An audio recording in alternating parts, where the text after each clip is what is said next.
बोलो विष्णु भगवान ने की जय। उत्पन्ना एकादशी का महत्व। धर्मराज युधिष्ठिर कहने लगे कि हे भगवान, मैंने कार्तिक शुक्ल एकादशी अर्थात प्रबोधिनी एकादशी का सविस्तार वर्णन सुना। अब आप कृपा करके मुझे मार्गशीर्ष माह के कृष्ण पक्ष की एकादशी के विषय में बतलाइए। इस एकादशी का क्या नाम है तथा इसके व्रत का क्या विधान है, इसकी विधि क्या है, इसका व्रत करने से किस फल की प्राप्ति होती है, कृपया ये सब विधान पूर्वक मुझे कहिए। भगवान श्री कृष्ण बोले, मार्गशीर्ष माह के कृष्ण पक्ष में आने वाली एकादशी को उत्पन्ना एकादशी कहा जाता है। यह व्रत शंखोद्वार तीर्थ में स्नान करके भगवान के दर्शन करने से जो फल प्राप्त होता है उसके बराबर पुण्य मिलता है। व्रत करने वाले भक्त को चोर, पाखंडी, परिस्त्रीगामी, निंदक, मिथ्याभाषी तथा किसी भी प्रकार के पापी से बात नहीं करनी चाहिए। का महात्म्य मैं तुम्हें सुनाता हूँ, ध्यान पूर्वक सुनो। उत्पन्ना एकादशी व्रत कथा।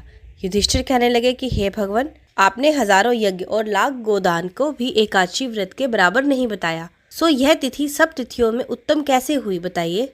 भगवान कहने लगे, हे युधिष्ठिर, सतयुग में मुर नाम का दैत्य उत्पन्न हुआ।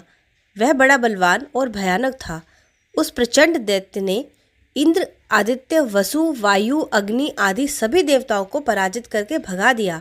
तब इंद्र सहित सभी देवताओं ने भयभीत होकर भगवान शिव से सारा वृतांत कहा और कहने लगे, हे कैलाशपति, मुर दैत्य से भयभीत होकर सब देवता मृत्यु लोक में फिर रहे हैं। तब भगवान शिव ने कहा, हे देवताओं, तीनों लोकों के स्वामी, भक्तों के दुखों का नाश करने वाले भगवान विष्णु की शरण में जाओ, वे ही तुम्हें तुम्हारे दुखों से दूर कर सकते हैं। शिवजी के ऐसे वचन सुनकर सभी देवता क्षीर सागर में पहुंचे। वहां भगवान को शयन करते देख हाथ जोड़कर उनकी स्तुति करने लगे कि हे देवताओं द्वारा स्तुति करने योग्य प्रभु, आपको नमस्कार है। देवताओं की रक्षा करने वाले मधुसूदन, आपको नमस्कार है। आप हमारी रक्षा करें। दैत्यों से भयभीत होकर हम सब आपकी शरण में आए हैं। आप इस संसार के कर्ता, माता पिता, उत्पत्ति और पालन करता और संहार करने वाले हैं। सबको शांति प्रदान करने वाले हैं। आकाश और पाताल भी आप ही हैं। सबके पितामह ब्रह्मा, सूर्य, चंद्र, अग्नि, सामग्री, होम, आहुति, मंत्र, तंत्र, जप, यजमान, यज्ञ, कर्म, कर्ता, भोक्ता भी आप ही हैं। आप सर्वव्यापक हैं। आपके सिवा तीनों लोकों में चर तथा अचर कुछ भी नहीं है। हे भगवान, दैत्यों ने हमको जीतकर स्वर्ग से भ्रष्ट कर दिया है और हम सब देवता इधर उधर भागे भागे फिर रहे हैं। आप उन दैत्यों से हमारी रक्षा करें।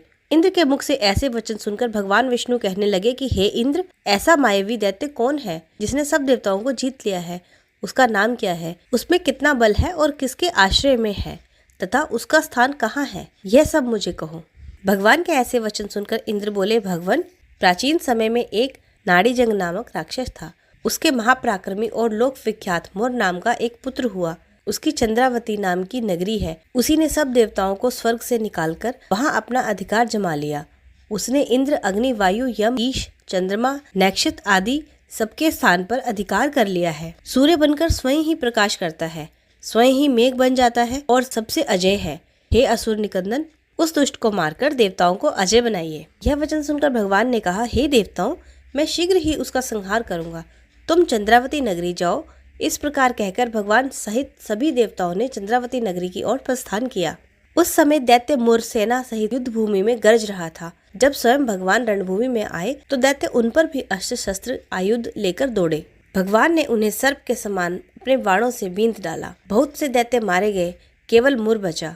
वह अविचल भाव से भगवान के साथ युद्ध करता रहा। भगवान जो भी तीक्ष्ण बाण चलाते वह उसके लिए पुष्प सिद्ध होता। उसका शरीर छिन्न भिन्न हो गया था, किंतु वह लगातार युद्ध करता रहा। 10,000 वर्ष तक उनका युद्ध चलता रहा, किंतु मुर नहीं हारा।